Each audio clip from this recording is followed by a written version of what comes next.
Assalamu alaikum warahmatullahi wabarakatuh. Akkam jirtan hordoftoota NSBR2. Akkam jirtan daawwattoota keenya baga jiraattan isiniin jecha ana obboleessa keessan BR2 yookaan NSBR jaalalaati. Ummata Saudi Arabiyaa jiru jechuudha, ilmaan Oromoo kan mana hidhaatitti dararamaa jiru. Rabbiin mana hidhaatti haa baasu jenna. Akkasumatti warra agartee ammallee biyyarraa bahaa jirullee gorsuun bareedaadha. Ilmaan Oromoo kan mana hidhaa jiru jechuudha. Jaalataniiti miti ka biyyaa ba'anii, garuu rakkootu biyyaa baase waan ta'eef ummanni keenya kun kan mana hidhaa keessa jiru gadda guddaa nu dhagahamaa jira. Maaliif beektaa? Mootummaan Saudi Arabiyaa har'a qofa miti kan akkana hojjechaa jiru. Ilmaan Oromoo meeqaantamii achi keessatti kan nuti hin beekne jira, kan dhume awwaalchalleen harkatinii akka sareetti darbamee jira. Nuti arguu hin dandeenyu waan ta'eef. Garuu kanaafuu ilmaan Oromoo walii dirmannee miidiyaa gurguddaa warroonni banatanii agartee miidiyoota irra teessanillee waan akkanaa labsii kana jechuudha. Labsitanii ilmaan Oromoo cinaa dhaabbachuu malee yoomiyyuu nafxanyaa dhaabbachuun rakkisaadha. Akkasumatti yaada bareedaa tokko tokko walii dabarsu booyanii liivii irratti baanii iyyuun bu'aan qabu. Iyyiteef humaan gootu yoo dandeessee gargaaruu addunyatti lallabannee ilmaan Oromoo mana hidhaasanii akka bahan godhu malee liivii irra teenyee waan iyyinuuf hin qabnu. Akkasumatti mushi ilmaan Oromoo kan agartee Saudi Arabiyaa har'a qofa isiniin mul'ate malee nuti yeroo baay'ee agarree jira ilmaan Oromoo kan akkasitti miidhamaa jiru. Akkasumatti ilmaan Oromoo kan biyya Yaman keessatti ibiddaan gubate, kan lafeen isaatii fi qaamni isaa mul'anne sanu dhabneetuma jira. Laata Rabbiin nuuf dirmatee ilmaan Oromoo mana hidhaa keessaa baasee biyyatti nagaan haa galchu jaati du'aa'ee kadhadhaa malee itti iyyuun gaarii miti.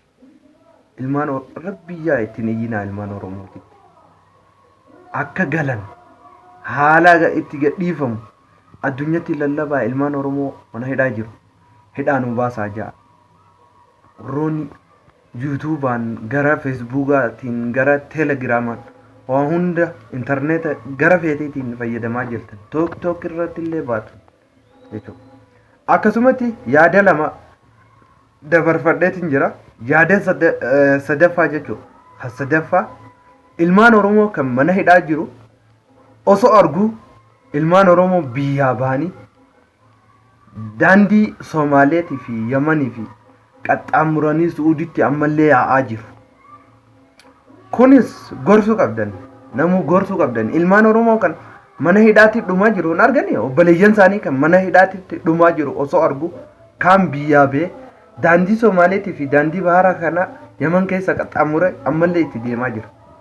Namoota baay'ee kan agartee gaara Kamis Masheetii fi Naajiraan kana keessatti ibiddaan balbalchuu jira. Saarugni jechuudha. Saarugni Suudii kan Yaman dhawaa jiru. Kanaafuu ilmaan Oromoo gorsaa warra biyyarraa yaa'aa jiru kan daandii Somaaleetiin dhufaa jiru biyyaa hin bahinaa. Rakkattanillee biyya keessa rakkachuu yoo xiqqaattee barra hoggaa waa xiqqoo rakkata malee biyya keessattuu yoo Rabbi sirraa jijjiire ni jijjiiramta. Kun waan nurraa hin bahe miti. Ilmi namaa nu qofaami kan rakkachaa jiru. Addunyaan guutuu rakkachaa jira. Ikraam micaa hoggaa amata 5 Morookoo keessatti micaan sun eelatti qaaree boolla sanii qaaree nama baasuu dhabee guyyaa meeqa achi keessa oolee miidiyaan meeqa gabbu'ee baasuu dadhabanii erga inni du'e baasan. Kanuma ilaal ilmi namaa kan ammaa waan namaa godhu hin qabu. Miidiyaa irra taa'ee kun mootummaa leellisa. Miidiyaa irra taa'ee abbootii qabeenyaa leellisa. Warroonni silaa gurguddatan ilmaan Oromoo cinaa dhaabbachuu dhiisaniiti mootummaa fi warroota abbootii qabeenyaatiif leellisan. Kunis dogoggora. Ilmaan Oromootis biyyaa bahuun dogoggora. Warri biyyaa bahe akka bahetti Hacaaluu Hundeessaa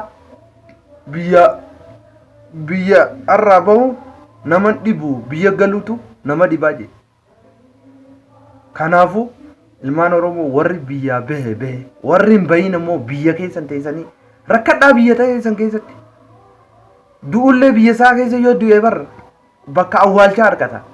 Biyya kana keessatti akka saree hanqateeti ilmaan Oromoo warroota biyya Yamanii dhume namoonni gargaaruu dhabee akkasitti gubatanii akka qoraanitti shidamanii harka keenyaan ka awwaalle ilmaan Oromoo san jechuudha.